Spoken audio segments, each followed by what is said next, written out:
When I first moved into the cabin my grandfather left me, I didn't expect war. The land was peaceful, covered in pine and echoing with silence, and the mountains guarded it like old friends. But within 2 weeks of my arrival, she showed up.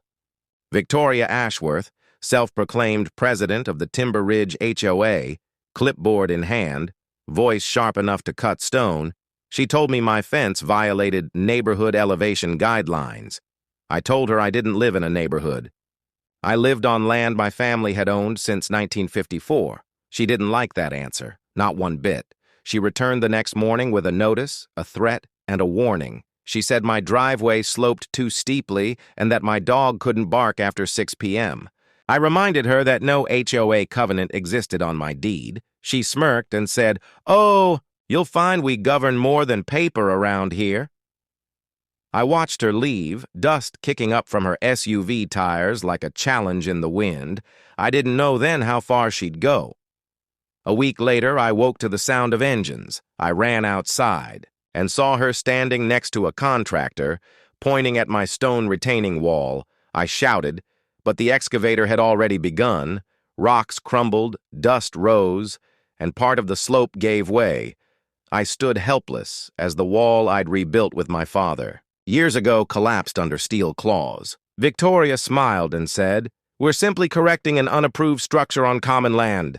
I yelled that it was my property, that I had documents, but she laughed and said, "Take it up with the board." I went inside, pulled the old survey files, the deed, the maps, everything, then drove down to the county office. The clerk looked at me with sympathy and handed over a thin file. In it was a recent filing. Victoria had registered the land around my property under a newly incorporated HOA zone. Somehow she'd annexed land she didn't own into her domain. It wasn't legal, but it was complicated, and I'd need a court injunction to stop her. That would take months, maybe years. I returned home, only to find a fresh notice nailed to a tree. It declared my property in violation of cooperative agreements. She'd printed it on Timber Ridge HOA letterhead, but I knew the Timber Ridge. Development Corp no longer existed. It had dissolved 20 years ago, and I had proof. I just needed to find someone who cared. But the sheriff shrugged and said it was a civil issue. He wouldn't get involved. Victoria, meanwhile, grew bolder.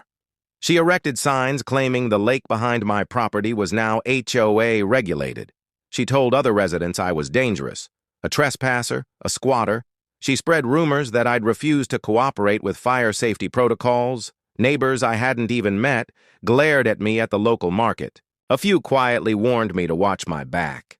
Others avoided me entirely. My cabin, once a refuge, became a siege zone. That's when I found it, buried deep in an old filing cabinet my grandfather had bolted to the cabin wall. Inside was a dusty, envelope-marked holding corp, land trust docs.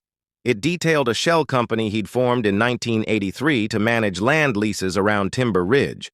And with it was the big surprise. The company still owned nearly 30 acres of what now made up the subdivision, including the roads, the trails, and the very land Victoria claimed for her HOA.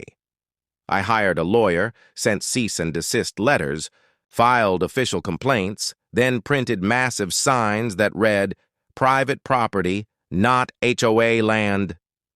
I placed them along the boundary lines. Victoria came storming in the next day, red-faced and furious, waving papers and shouting. I stood, calmly, documents in hand, and said, "You've been charging people to live on land you don't own." She screamed that I was bluffing, but her voice cracked. The news spread quickly. Homeowners realized she'd been collecting dues illegally, fining people for regulations she had no authority to enforce. One brave couple sued her for fraudulent governance. Others stopped paying dues altogether. Her grip began to crumble, and the board resigned in protest. She tried to hang on, but without land control, without legal backing, she had nothing but empty rules. Then she made one last desperate move. She hired the same contractor to tear down what she called a dangerous wall again, this time caught on video. I stood there with papers in hand while she watched the excavator claw through the soil. But now the documents were public. The lawsuit active and the community watching, the destruction was recorded. The contractor realized mid-job he was trespassing and stopped. Victoria was arrested 3 weeks later, not for the wall, but for years of tax fraud, HOA embezzlement, and falsified filings.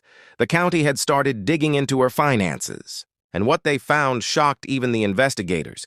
She'd built her power on fake documents, manipulated maps, and a cult of fear. But now it was gone, swept away like the wall she had torn down. The mountain is quiet again. The sun rises over. My cabin the way it always did, golden, slow, and warm. Neighbors stop by now. Some apologize, others bring pie. The lake sparkles in the morning light, and the new signs stand tall, not in defiance, but in peace, a reminder that not all battles are fought with fists. Some are won with truth, with patience, and with the steady rustle of papers that prove you were right all along. So if you believe in standing your ground, if you've ever dealt with people who tried to push you off your own path, or if you just love real stories that speak the truth, then this is the place for you. Hit that subscribe button and join us here at QZ Stories, where every story matters and every voice gets heard.